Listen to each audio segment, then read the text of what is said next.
Hello बच्चों, welcome to success classes. आपका एक बार फिर से आपके सक्सेस क्लासेस में स्वागत करता हूं और इस उम्मीद के साथ कि आप जो है पूरे जोश और खरोश के साथ अपनी तैयारी में लगे होंगे। और हम जो है इस चैप्टर के आखिरी पायदान में पहुंच चुके हैं, यानी ये चैप्टर आज समाप्त हो जाएगा और फिर कल हम मिलेंगे एक नए चैप्टर, नए ऊर्जा और नए जोश के साथ नए चैप्टर की शुरुआत करेंगे। ठीक है, तो चलो हम उस चैप्टर को पढ़ते हैं जो आज लास्ट हमको पढ़ना है। आज क्या पढ़ना है? आपतन दर्पण के लिए व्यंजक प्राप्त करना है। ठीक हो, यानी क्या करना है? आपतन दर्पण के लिए व्यंजक प्राप्त करना है।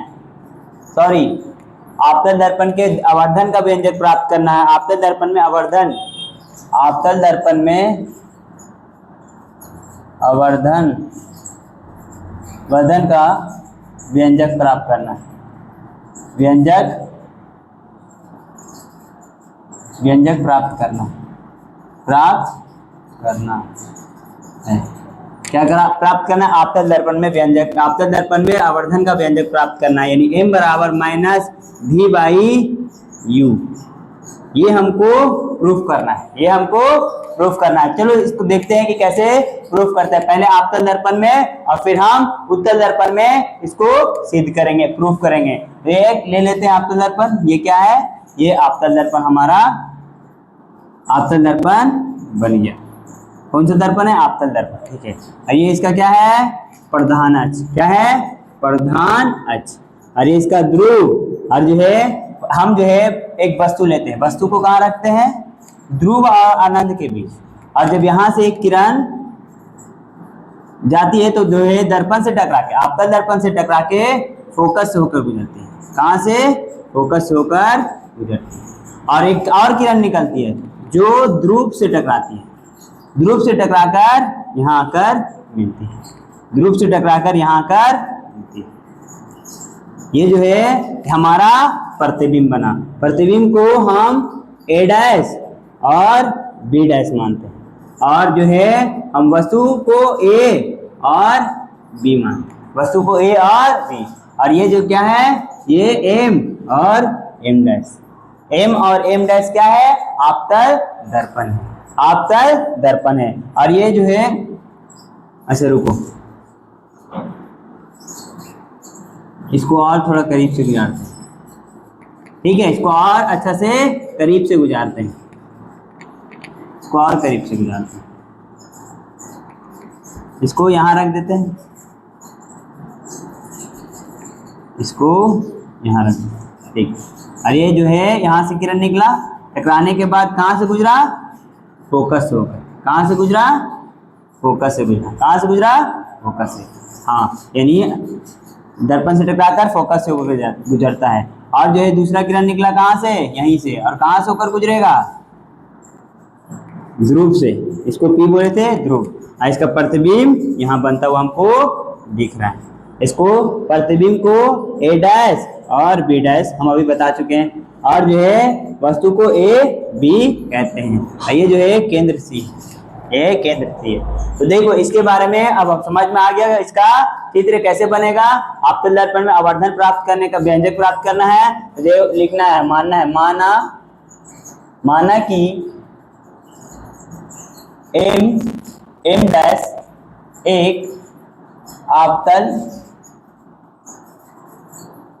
दर्पण है। m और m डैश क्या है? आपतन दर्पण, जिसका ध्रुव क्या है? P तथा वक्रता केंद्र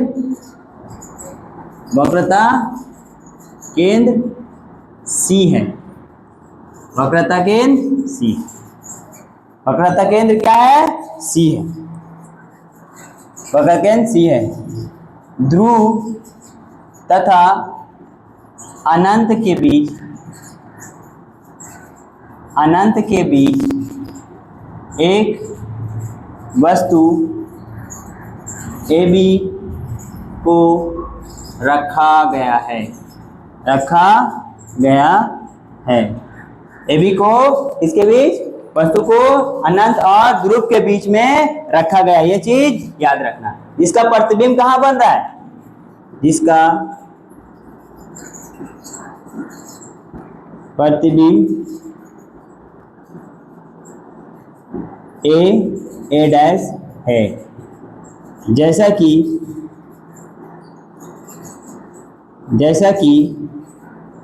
चित्र में दिखाया गया है। इतना आपको समझ में आ गया। ये पूरा हम अभी समझाएं। ये जो है वस्तु को रखें, ये वस्तु है और ये इसका प्रतिबिंब है। यहाँ से वस्तु से किरण निकला, वो जो कहाँ से पास होकर गुजरता है, फोकस से। कहाँ से? फोकस से। दूसरा किरण जो है कहाँ जाता पड़ता है, ध्रुव पे। ध्रुव से आके यहाँ इसका प्रतिबिंब बनता है। ठीक है, यहाँ पे ये काटती है तो जहाँ पर काटती है उसका प्रतिबिंब बनता है। यही चीज हमको अपना लैंग्वेज में लिख दिए। ये माना कि एम और एम डैश एक आपतल दर्पण है जिसका ध्रुव P है तथा वक्रता केंद्र C है। ध्रुव और अनंत के बीच एक वस्तु AB को रखा गया है, इसका प्रतिबिंब A और B डैश है, जैसा कि चित्र में दिखाया गया। यहाँ तक आपको समझ में आ गया होगा। चलो इसको उतारो, हम जो है आगे देखते। हाँ, तो इतना तो समझ में आ गया। चलो अब प्रूफ करते हैं। अब हम दो त्रिभुज में देखेंगे। कौन सा त्रिभुज? एक बात याद रखना हमेशा कि प्रतिबिंब के द्वारा एक त्रिभुज बनेगा और एक वस्तु के द्वारा त्रिभुज बनेगा। ठीक है ना? तो हम जो है पहले ले लेते हैं वस्तु के द्वारा त्रिभुज जो बन रहा है। तो वस्तु के द्वारा ए बी पी त्रिभुज, देखो त्रिभुज ए बी पी एंड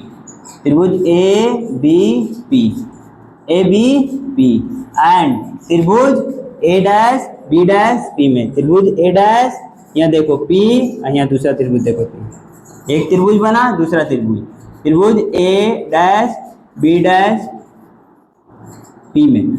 इतना हम देखे। ये त्रिभुज जो है प्रतिबिंब के द्वारा बन रहा है, ये दूसरा त्रिभुज वस्तु के द्वारा बन रहा है। ठीक है, अब जो है इसमें ये दोनों त्रिभुज को समरूप करना है। क्या करना है? समरूप करना है। ये दोनों त्रिभुज को क्या करना है? समरूप करना है। जब त्रिभुज को हम समरूप कर देते हैं तो उसकी संगत भुजाओं का अनुपात क्या रहता है? बराबर रहता है। ये बात हम आपको बता चुके हैं। तब त्रिभुज देखो, एंगल ये और एंगल ये देखो, एंगल इसको 1 इसको 2। ये जो है कितना डिग्री कोण बना रहा है? 90 डिग्री का कोण बना रहा है ना। 90 डिग्री का कोण बना रहा है। 90 डिग्री का कोण बनाता है तो कोण 1 बराबर कोण 2। कहां से? समकोण से 90 डिग्री का कोण बना रहा है। अब देखो त्रिभुज, अब देखो कहाँ देखेंगे। अब जो यहाँ देखो, यहाँ कुछ दिख के याद आ रहा है, ये कोण 3 बराबर कोण 4। कहाँ से? प्रवर्तन के नियम से। देखो ऐसी ना कोण लेते हैं, इसको ऐसे डालते हैं और इसको यहाँ निकालते हैं। कोण 1 बराबर, यहाँ देखो ये कोण बराबर होता है प्रवर्तन के नियम से। यहाँ उलट के देखेंगे तो वैसी सिचुएशन जो है हमको दिख रहा होगा। यहाँ देखेंगे कोण 3 बराबर कोण 4। कहाँ से? प्रवर्तन के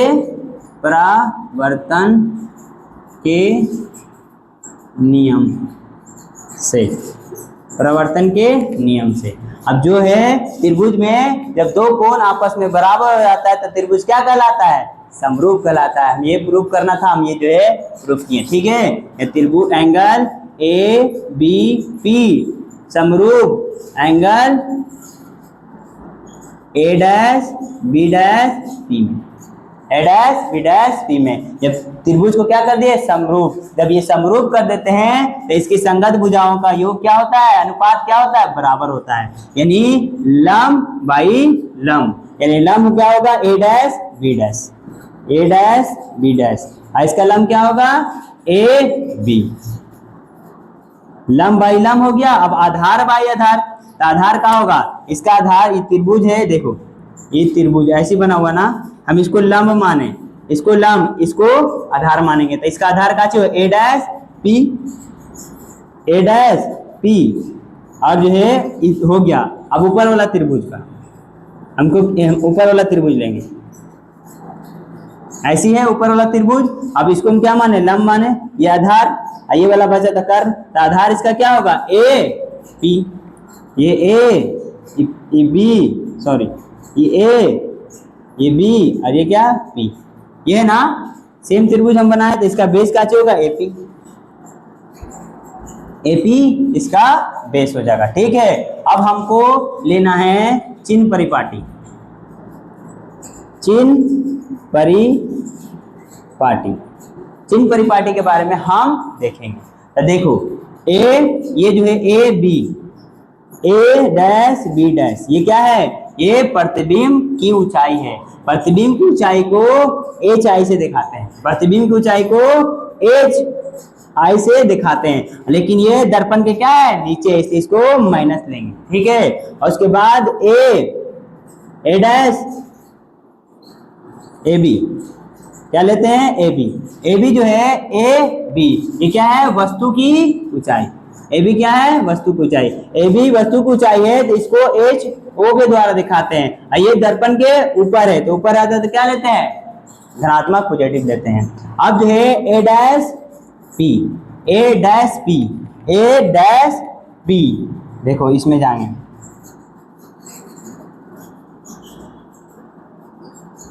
ए डैश बी डैश पी, ये त्रिभुज में क्या है? देखो तो ये क्या है? ये प्रतिबिंब है तो ये प्रतिबिंब की दूरी हुआ। तो प्रतिबिंब की दूरी काची है? प्रतिबिंब की दूरी को हम भी मानते हैं। और ये दर्पण के कहाँ है? ये दर्पण पीछे हुआ, दर्पण हुआ, दर्पण रखा, दर्पण के आगे, दर्पण के क्या है? पीछे। इसका जो है दर्पण के आगे है, सॉरी ये दर्पण के आगे है, ये दर्पण के पीछे है। तो पीछे बनता है तो क्या लेते हैं? निगेटिव लेते हैं। तो ये निगेटिव हो गया, हो गया, ठीक। अब यहाँ देखेंगे, यहाँ देखेंगे ए पी में, ए पी, त्रिभुज ऊपर वाला देखेंगे, त्रिभुज ए बी ए पी में, ये वाला त्रिभुज सेम है। ये जो है क्या है? वस्तु है। ये क्या है? वस्तु की दूरी है एपी। एपी वस्तु की दूरी को यू मानते हैं, वस्तु की दूरी को यू मानते हैं, ठीक है। ये भी क्या है?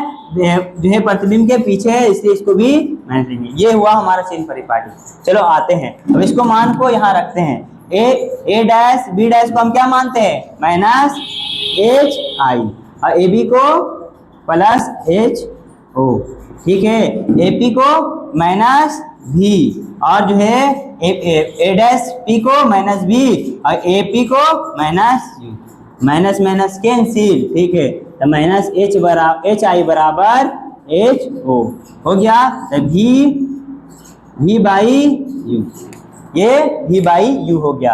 अब एक चीज हम तुमको पढ़ा चुके हैं कि m बराबर एच आई बटे एच ओ होता है, यानी कि एच आई प्रतिबिंब की ऊंचाई और वस्तु की ऊंचाई के अनुपात को क्या बोलते हैं? आवर्धन बोलते हैं। तो इसके जगह पर हम m लिख सकते हैं, तो इसके जगह पर m, तो माइनस बच गया, इसको m लिख देंगे, इसको v बाई यू कर देंगे, इसको v बाई यू कर देंगे, ठीक।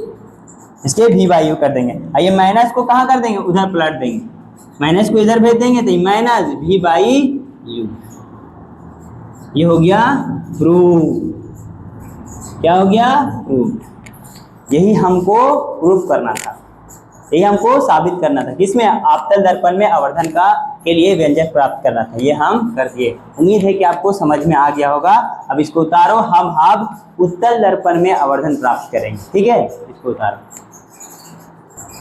हाँ बच्चों, अब हम जो है को सिद्ध करना है। अब हमको क्या सिद्ध करना है? उत्तल दर्पण में, उत्तल दर्पण में सिद्ध करना है माइनस v बाई यू, ये हमको प्रूफ करना है। उत्तल दर्पण में आवर्धन के लिए व्यंजक प्राप्त करना है। चलो उत्तल दर्पण ले लेते हैं पहले। ये क्या लिए? उत्तल दर्पण लिए। क्या लिए? ये अवतल दर्पण हो गया। ये क्या लिए? उत्तल दर्पण।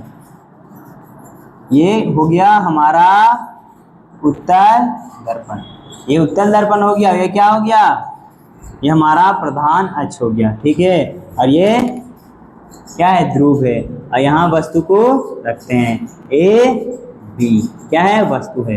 यहाँ से किरण निकलेगा, यहाँ से टकराएगा, टकराने के बाद यहाँ वापस लौटते हुए आपको दिखाई देगा, ठीक है। इसका जो है प्रतिबिंब हमको फोकस पे बनेगा, फोकस पे बनता हुआ प्रतीत होगा। और दूसरा किरण यहाँ से निकलेगा, यहाँ से निकलेगा, ध्रुव से टकराएगा और यहाँ से होता हुआ जाएगा।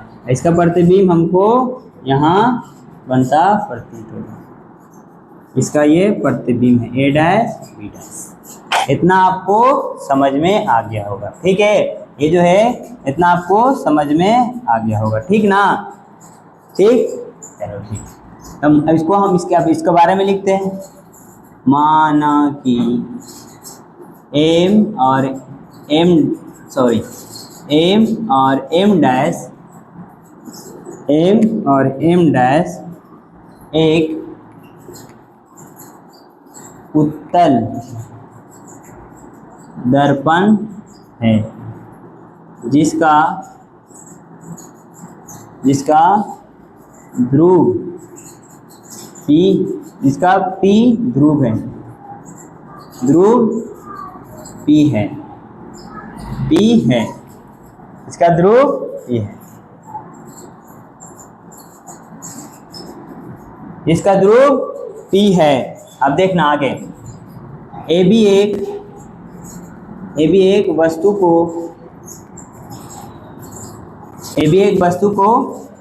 दर्पण के आगे, एक भी वस्तु को दर्पण के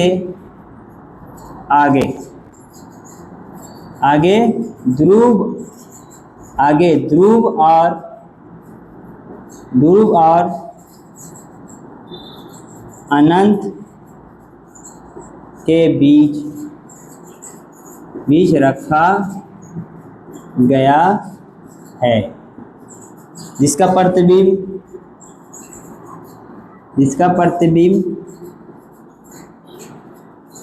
ए डैश बी डैश दर्पण के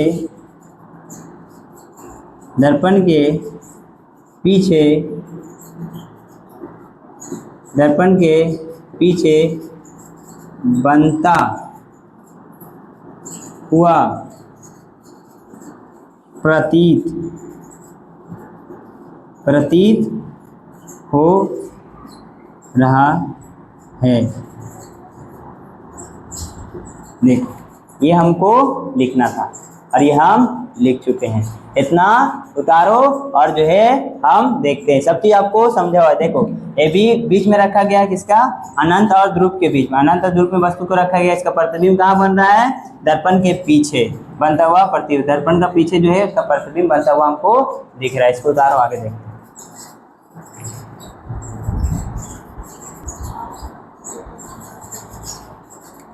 हाँ, तो अब हम देखते हैं, क्या देखते हैं? त्रिभुज क्या में? त्रिभुज ए बी पी एंड त्रिभुज ए डैश बी डैश पी में, त्रिभुज ए डैश बी डैश पी में, त्रिभुज ए, देखो त्रिभुज ए बी पी में और त्रिभुज ए डैश बी डैश पी में, ये त्रिभुज में देखना, ये त्रिभुज छोटा वाला, ये बड़ा वाला त्रिभुज देखना है, ठीक है। अब जो है देखेंगे, यहाँ देखो, ये जो है ए मान लिए या फिर हाँ एंगल ए मान लिए, यहाँ एंगल ए, इसको ए डैश मान लिए, ठीक है। तो एंगल ए बराबर एंगल ए डैश कहाँ से? समकोण से, समकोण से बराबर हुआ क्योंकि ये 90 डिग्री है, समकोण से बराबर क्योंकि 90 डिग्री है। अब देखो यहाँ देखो, इसको एंगल 1, इसको एंगल 2 मानते हैं, इसको एंगल 1, इसको एंगल 2। इसको ऐसा आपको प्रतीत हो रहा है, तो इसको ऐसा प्रतीत हो रहा है, ये परिवर्तन के नियम से कोण 1 बराबर कोण 2, कोण 1 बराबर कोण 2, परिवर्तन के नियम से, परिवर्तन के नियम से इसको कोण 3 मानते हैं। ये जो एक लाइन है, आपको इसका दूसरा लाइन जो है काट के चल जाता है, काटते हैं तो ये जो है आपस में इसका कोण बराबर हो जाता है। कौन कौन से? सम्मुख कोण से, सम्मुख कोण से, है समझ में? ठीक, इसको कौन सा कोण बोलेंगे? सम्मुख कोण से। तो कोण 2 बराबर कोण 3, कहाँ से? सम्मुख कोण से, कहाँ से? सम्मुख कोण से। जब जो है कोण 2 बराबर कोण 3 हो जाए, यहाँ देखो ये आपस में बराबर है, तो हम लिख सकते हैं कोण 1 बराबर कोण 3, ठीक है। तो त्रिभुज क्या हो गया? त्रिभुज हो गया ए बी पी बराबर ए बी पी समरूप त्रिभुज ए डैश बी डैश पी, ए डैश बी डैश पी, ये त्रिभुज समरूप हो गया।